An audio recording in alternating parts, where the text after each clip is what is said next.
O Senado protocolou no Supremo Tribunal Federal 2 petições que defendem a possibilidade de reeleger os presidentes da Casa e Câmara na mesma legislatura. Atualmente, a manobra é proibida. A manifestação pede ao STF a autorização da recondução por analogia ao artigo 14 da Constituição, que permite a reeleição de prefeitos, governadores e presidente da República por um único período subsequente. Em entrevista ao Jornal da Manhã da Jovem Pan, o senador Alessandro Vieira fez duras críticas à tentativa de Alcolumbre e Maia. Vamos assistir. No Senado você tem 80 senadores aptos a disputar uma eleição para a presidência da Casa, 80. Só um não pode disputar, justamente Davi Alcolumbre. Ele não pode porque a Constituição veda taxativamente, no seu artigo 57, parágrafo 4º. Da mesma forma, o regimento interno da Casa, no seu artigo 59, veda taxativamente essa modalidade de reeleição. Então, essa tentativa de um arrumadinho, o jeitinho com os amigos ou companheiros, como o Rodrigo fala, companheiros do STF, não pode prosperar. O Brasil tem que deixar para trás esse passado de república de bananas, onde você faz adaptações e interpretações de textos legais e mesmo constitucionais de acordo com interesses políticos. Por sua vez, Rodrigo Maia negou que esteja tratando com ministros do Supremo Tribunal Federal da possibilidade dele se reeleger no comando da casa. Nessa semana, falamos aqui que Maia e Alcolumbre tiveram reunião recente com o ministro Alexandre de Moraes, do STF, para discutir as reconduções no Congresso. Na sequência, o Estadão também noticiou que a dupla também é aconselhada por outro membro da corte. Já sabem qual? Gilmar Mendes. E tem mais, o ministro Luiz Fux se reúne nesta quinta-feira com os presidentes da Câmara, Rodrigo Maia, e do Senado, Davi Alcolumbre. Oficialmente, Fux vai entregar aos chefes das casas do Poder Legislativo o convite para sua posse na presidência da Corte, prevista para o dia 10 de setembro. Será que é só isso?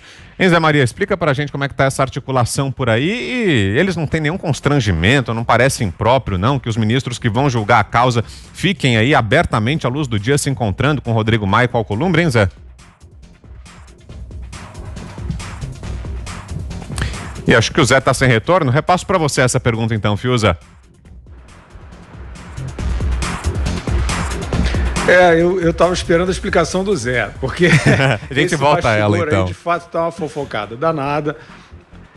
A gente sabe, né, Vitor, que o Alexandre de Moraes e o Gilmar Mendes, eles estão fazendo política e estão fazendo política alinhados com os tucanos. Isso todo mundo sabe, né? Isso não é uma revelação que a gente está fazendo.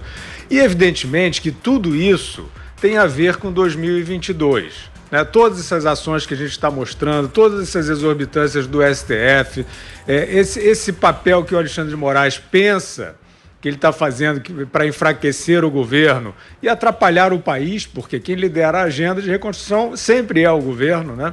Então, o Alexandre e o STF estão tentando atrapalhar o país, achando que isso lhes dará cacife para 2022.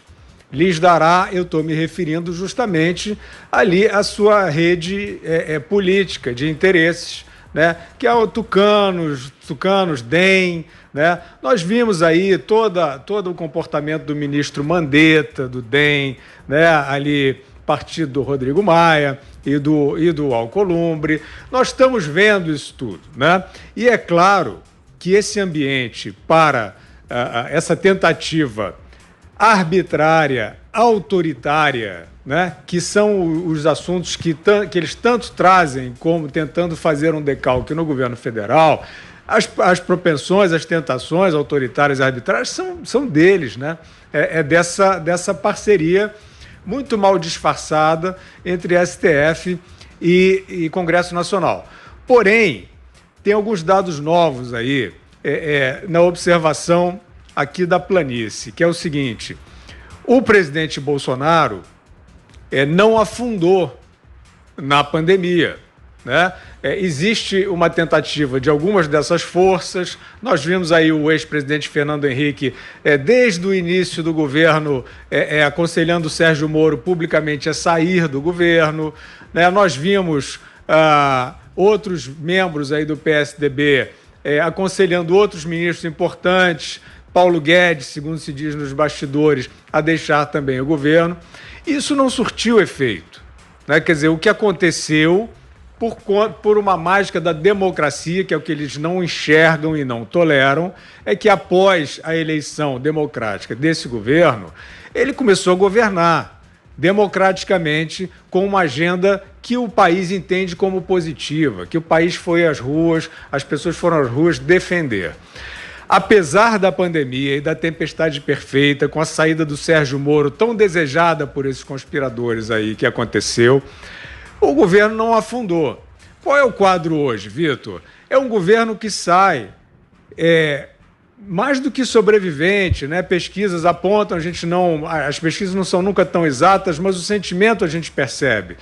A bala de prata contra o presidente, genocida, fascista, facínora, nazista, ela foi na água, foi um tiro na água.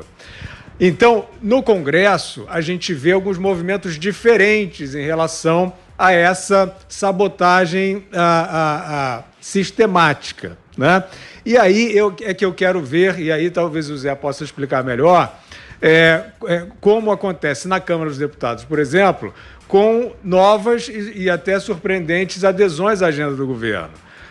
A postura do presidente da Câmara, Rodrigo Maia, mudou bastante ultimamente. Ele já tinha dado alguns espaços lá atrás para o entendimento, depois de tentar boicotar várias vezes, né? Tentou boicotar Paulo Guedes, tentou boicotar a reforma, mas é verdade que na reta final ele percebeu o que o povo queria e ele até tentou faturar a reforma para ele, mas ele ajudou.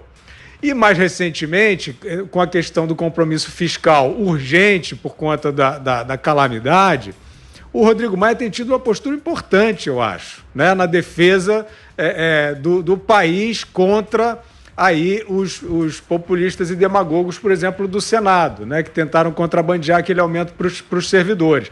Então, aí é que eu não sei como é que vai ficar esse jogo, porque a presença do Rodrigo Maia e do Alcolumbre nas presidências, se eles conseguirem essa manobra, ela pode não mais ser um jogo de derrubada e de destruição e sabotagem do governo federal até 2022. E aí, Zé tá com a gente já? Acho que ainda não. Então vou tá na escuta aí o Zé? Será? Para dar essa explicação pra gente dessa articulação? Então conta pra gente, Zé, como é que é essa história? É possível que aconteça essa manobra e quais o... Aqui você interpreta. Então os ministros, os imaginosos ministros do Supremo, o criminoso é você descobrir que andam conversando em jantares e reuniões aqui em São Paulo. Os interessados na reeleição, Rodrigo Maia e Alcolumbre, conversando com o Gilmar Mendes, que é ministro, os que vão decidir em última instância, e Alexandre de Moraes. E o Alexandre de Moraes, segundo noticiou o Estadão, e ele não desmentiu, está ajudando os interessados, Alcolumbre e Maia, a encontrarem uma brecha na lei que permita essa reeleição ilegal. Como é que pode um ministro do Supremo, que vai julgar, vai acabar lá essa história, ele ajuda o interessado a burlar a Constituição? Primeiro, eles já rasgaram a Constituição várias vezes. Agora, eles estão fazendo tapeações, ajudando os que querem tapear o povo brasileiro aí com truques que violam a Constituição. Eles inventaram o jantar inconstitucional, a reunião inconstitucional. São poderes diferentes. Os dois são tão ruins quando juntam. O resultado é aquele que nós tivemos no impeachment da Dilma, fatiaram. O impeachment, ela pôde se candidatar para ser derrotada pelo povo mineiro na tentativa de ser senadora. Agora, reuniões entre eles para burlar a Constituição, isso é caso de polícia.